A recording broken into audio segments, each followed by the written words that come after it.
birds just stand out there just like I did when it came time to hit that ball. And they just go, God is working in our lives. God is working. And it's that power for all of us, you see. In metaphysical teachings in the Bible, in John, 2nd chapter, 1 through 11, it says, on the 3rd day there was a wedding in Cana of Galilee, and the mother of Jesus was there. Actually, this is the only time it refers to Jesus, that she's his mother. Jesus and his disciples had also been invited to the wedding. When the wine gave out, the mother of Jesus went to Jesus and said, they're out of wine. And Jesus basically went, so? What's that have to do with me? What's that have to do with me? My time has not come, he said. My time has not come. But then in a moment, he had an awareness. And he said, have them bring the gallons to me. Have them bring them to me. And fill those gallons with water. And after they delivered the water back to the chief of the event, what they discovered is that the water had transformed to wine. How powerful is that?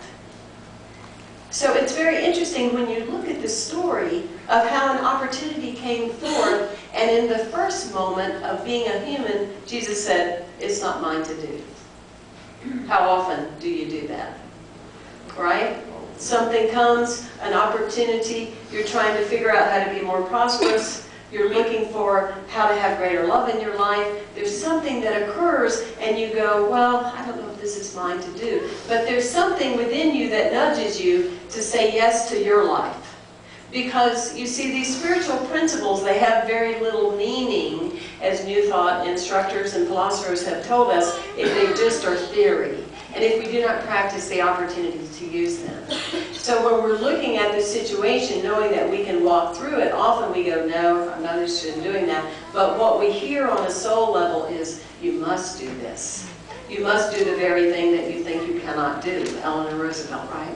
You must draw out of yourself the conviction and the knowing as you stand up there to bat that ball that all things are possible, and that's the consciousness that you bring.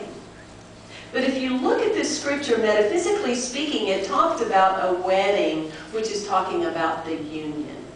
And the union is about each and every one of us that learn how to marry a thought plus a feeling so that we can get the action.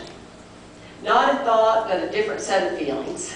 Not a thinking that says, I can do this, I can do this, I know I can, I know I can, and then the other part of the emotional body going, no you can't, no you can't, no you can't, no you can't, no you can't. It's learning how to marry those two. How to merge those two thoughts, that when you stand in the space that you are, facing whatever you may be facing, and as many people say, if you're human, we know you're facing something. I think we're safe to say that all of you are facing something today, yes? As am I. So when we're in that space, the secret is the ability to stand in a consciousness of allowing both the thought and the feeling, the 18 inches, the furthest distance for all of us, the heart and the head, to line up. And that was where the Wayshower did so well in teaching us he lined up. Bring it unto me. And therefore the water then becomes the wine. In other words, the negative thinking, the water of life becomes transformed to the blood, to the life, to the energy, to the life force, to the power.